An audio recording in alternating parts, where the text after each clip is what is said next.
وہ ہارے ہوئے دشمنوں کو ختم کرنے کے بجائے انہیں اپنے سسٹم کا حصہ بنا لیتے تھے۔ انہیں شہری حقوق یا اتحادی کا درجہ دے کر روم نے ایک ایسا وفادار نیٹ ورک بنایا جس نے اسے اور بھی طاقتور بنا دیا۔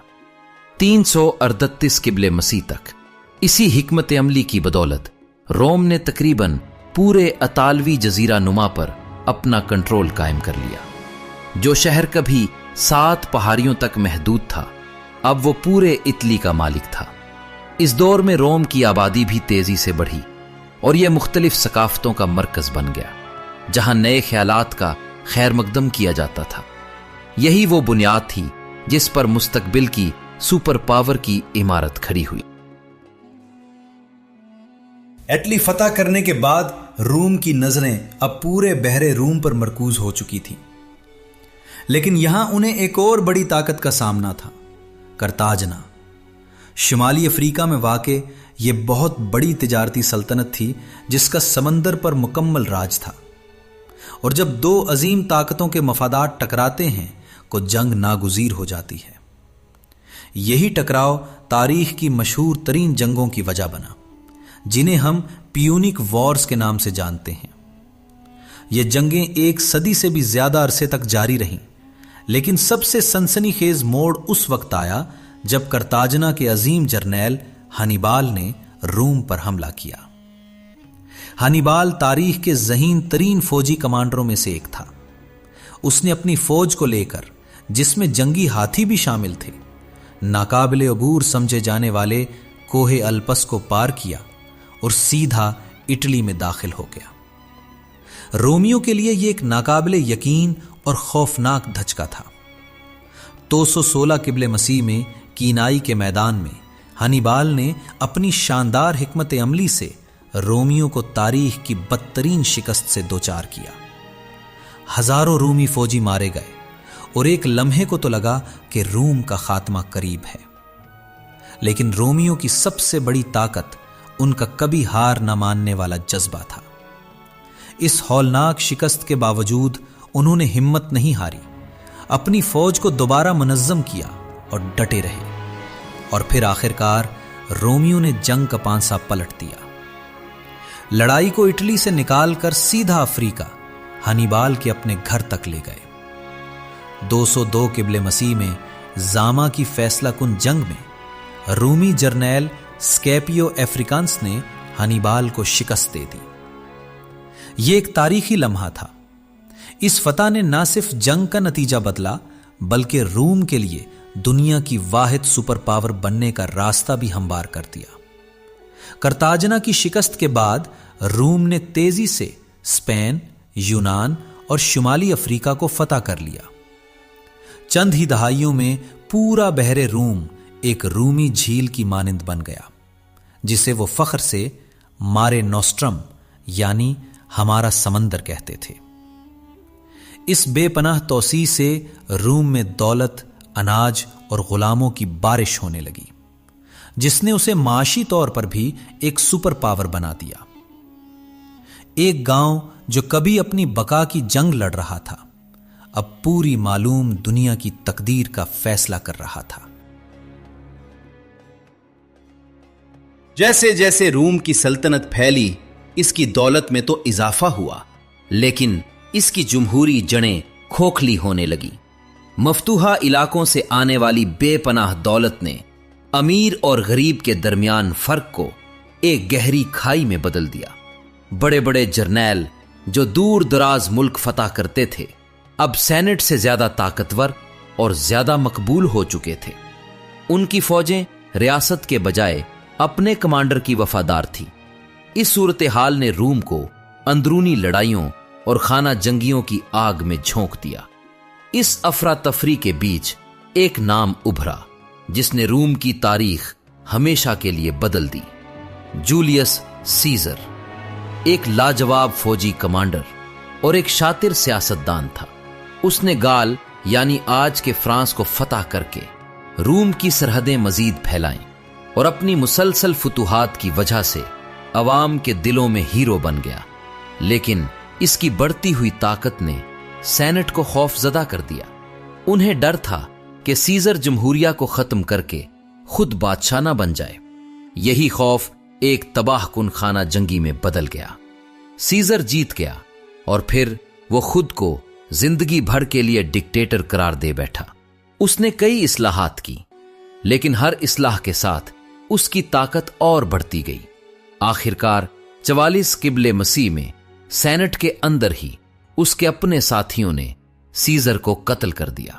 انہیں یقین تھا کہ اس طرح وہ جمہوریہ کو بچا لیں گے، مگر سیزر کا قتل جمہوریہ کو بچا نہ سکا، بلکہ اس نے ایک اور لمبی اور خون ریز خانہ جنگی کو جنم دے دیا۔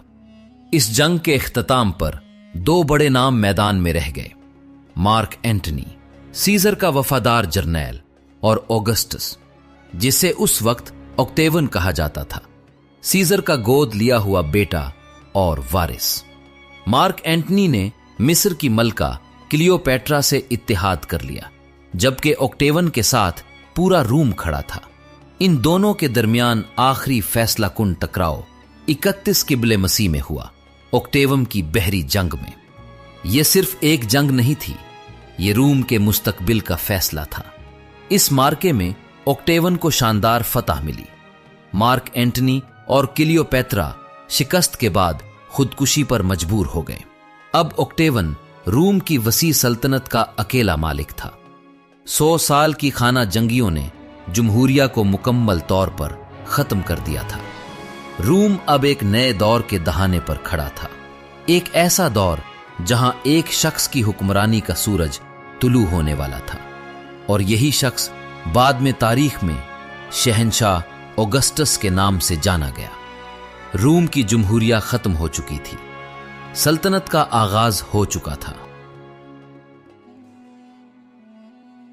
جب اگسٹس ایکٹین کی جنگ جیت کر روم واپس آیا تو وہ صرف ایک فاتح جرنیل نہیں تھا، بلکہ ایک نجات دہندہ تھا جس نے 1 صدی کی خانہ جنگیوں کا خاتمہ کیا تھا۔ روم کے لوگ امن کے لیے ترس رہے تھے اور انہیں اکٹیون میں وہ امید نظر آئی۔ اکٹیون بہت ہوشیار تھا، وہ جانتا تھا کہ رومی بادشاہ کے نام سے بھی نفرت کرتے ہیں، اس لیے اس نے یہ لقب اپنانے سے صاف انکار کر دیا۔ اس کے بجائے 27 قبل مسیح میں اس نے ایک کمال کا سیاسی ڈرامہ کیا۔ اس نے اعلان کیا کہ وہ اپنے تمام اختیارات سینٹ کو واپس کر رہا ہے اور جمہوریہ کو بحال کر رہا ہے، لیکن حقیقت کچھ اور تھی۔ سینٹ جو اب اس کے حامیوں سے بھری ہوئی تھی، اس کی فراخ دلی کے جواب میں اسے پہلے سے بھی زیادہ اختیارات دے بیٹھی۔ اسے اگسٹس کا خطاب دیا گیا، جس کا مطلب ہے عزت والا، محترم۔ ساتھ ہی اسے پرنسپلز کہا گیا، یعنی پہلا شہری۔ دیکھنے میں تو جمہوریہ بحال ہو گئی تھی، لیکن حقیقت میں ساری طاقت اگسٹس کے ہاتھ میں آ چکی تھی۔ وہی فوج کا سپریم کمانڈر تھا، خزانہ اس کے کنٹرول میں تھا، اور وہ سینٹ کے کسی بھی فیصلے کو رد کر سکتا تھا۔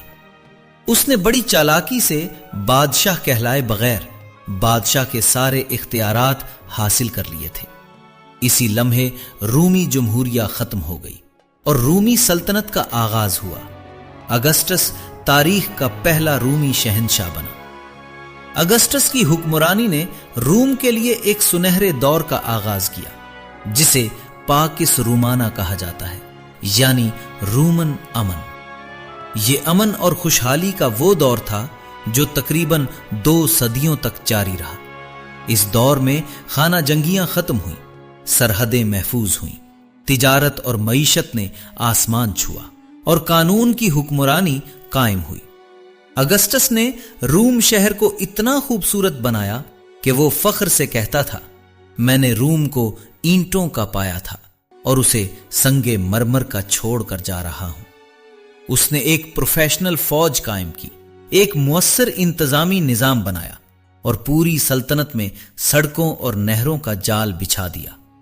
یہ استحکام، یہ خوشحالی ہی وہ آخری قدم تھا جس نے روم کو ایک چھوٹے گاؤں سے اٹھا کر تاریخ کی سب سے عظیم سپر پاور بنا دیا۔ اگسٹس کی میراث صرف ایک سلطنت نہیں تھی، بلکہ ایک ایسا نظام تھا جو آنے والی کئی صدیوں تک قائم رہا، اور یوں روم کی کہانی ایک جمہوریہ سے ایک لازوال سلطنت تک پہنچ گئی۔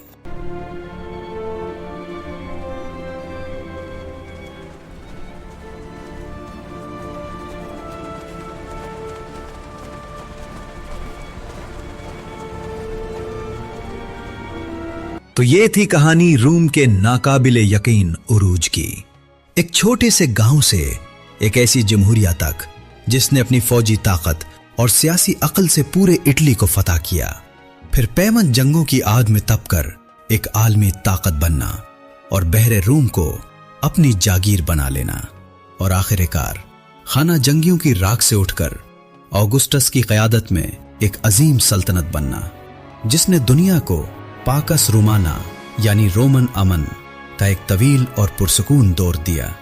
روم کا عروج کسی ایک وجہ کا نتیجہ نہیں تھا، یہ ان کی فوجی تنظیم کا کمال تھا، ان کی انجینئرنگ کی مہارت کا شاہکار تھا، ان کے سیاسی نظام کی لچک تھی، اور سب سے بڑھ کر ہر بحران سے نکل کر دوبارہ کھڑے ہونے کا عزم تھا۔ انہوں نے اپنی شکستوں سے سیکھا اور اپنی غلطیوں کو ہی اپنی طاقت بنا لیا۔ آج ہزاروں سال بعد بھی روم کی میراث ہماری دنیا میں زندہ ہے، ہمارے قوانین میں، ہماری زبانوں میں، ہمارے فن تعمیر میں، اور حکومت کے بارے میں ہمارے خیالات میں، ان سب پر روم کی گہری چھاپ ہے۔ روم کی کہانی ہمیں یہ سکھاتی ہے کہ معمولی آغاز عظمت کی راہ میں رکاوٹ نہیں ہوتا۔ عزم، نظم اور جدت ایک چھوٹے سے گاؤں کو بھی دنیا کی سب سے بڑی طاقت بنا سکتے ہیں۔ یہ صرف ایک سلطنت کی تاریخ نہیں، یہ انسان کے حوصلے کی داستان ہے، اور شاید اسی لیے روم آج بھی زندہ ہے۔ اگر آپ کو روم کی یہ حیرت انگیز کہانی پسند آئی اور آپ تاریخ کے ایسے ہی دلچسپ سفر پر ہمارے ساتھ چلنا چاہتے ہیں تو اس ویڈیو کو لائک کریں، اپنے دوستوں کے ساتھ شیئر کریں، اور ہمارے چینل کو سبسکرائب کرنا ہرگز مت بھولیے گا۔ نیچے کامنٹس میں ہمیں ضرور بتائیں کہ روم کے عروج کا کون سا پہلو آپ کو سب سے زیادہ متاثر کن لگا۔ کیا وہ ان کی فوجی طاقت تھی، ان کا سیاسی نظام، یا پھر ان کا ناقابل شکست عزم؟ آپ کی رائے ہمارے لیے بے حد اہم ہے۔ اگلے تاریخی سفر تک اپنا خیال رکھیے گا۔